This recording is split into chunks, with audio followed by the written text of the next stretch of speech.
Bangkay ng isa sa dalawang sakay ng SUV na nahulog sa sapa sa Caloocan, nakita na. Wala ng buhay nang matagpuan ang isa sa dalawang sakay ng isang sports utility vehicle, SUV, na nahulog sa isang sapa sa Caloocan City habang mataas ang baha nitong Linggo ng gabi. Ayon sa ulat nitong Martes, sinabing 10 a.m. nang makuha ng mga tauhan ng Caloocan City Disaster Risk Reduction and Management Office, BRRMO, ang bangkay ng 60 anyos na lalaki na siyang driver umano ng SUV.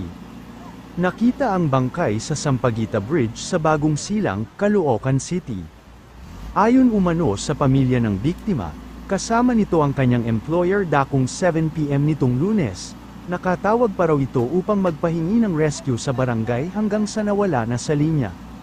Natagpuan ang SUV sa Dorian Bridge, 1 oras matapos itong mahulog sa sapa sa bahagi ng Doña Aurora Street sa Camarines North kagabi. Sinabi ni Caloocan City Mayor Dale Malapitan, na medyo malayo na ang lugar kung saan nakita ang SUV mula sa lugar kung saan ito nahulog dahil sa malakas na agos ng baha. Medyo malayo na yon sa lakas na rin ng current ng baha, ayon sa alkalde, wala na yung pasahero sa loob, patuloy ang ating paghahanap. Ayon sa chairman ng Barangay 177, ikalawang pagkakataon nang may nahulog na sasakyan sa sapa.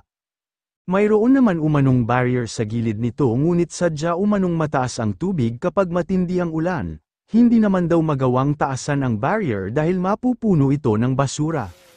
Kaya naman ipinagbabawal na lang umano ng mga barangay tanod ang pagdaan ng mga sasakyan sa lugar kapag baha. Patuloy naman ang paghahanap sa kasama ng driver na isang babae.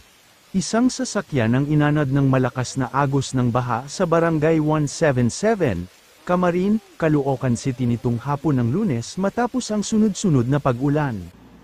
Ayon sa ulat ng mga residente, nakita ang sasakyang may plak ang NFT 4229 na bumangga at tuluyang tinangay ng rumaragasang tubig patungo sa isang creek sa lugar, kalaunan. Natagpuan ang sasakyan sa ilalim ng creek, ngunit hanggang sa ngayon ay hindi pa rin natatagpuan ang sinumang sakay nito. Isa sa mga saksi ang nagsabing wala silang nakitang nakalabas mula sa loob ng sasakyan habang ito ay tinatangay ng baha. Patuloy pa rin ang ginagawang paghahanap ng mga awtoridad at rescue teams sa posibleng biktima ng insidente. Nagpaalala naman ang lokal na pamahalaan sa mga residente na iwasan muna ang pagbiyahe lalo na kung may malakas na ulan at may banta ng pagbaha upang maiwasan ang mga ganitong trahedya.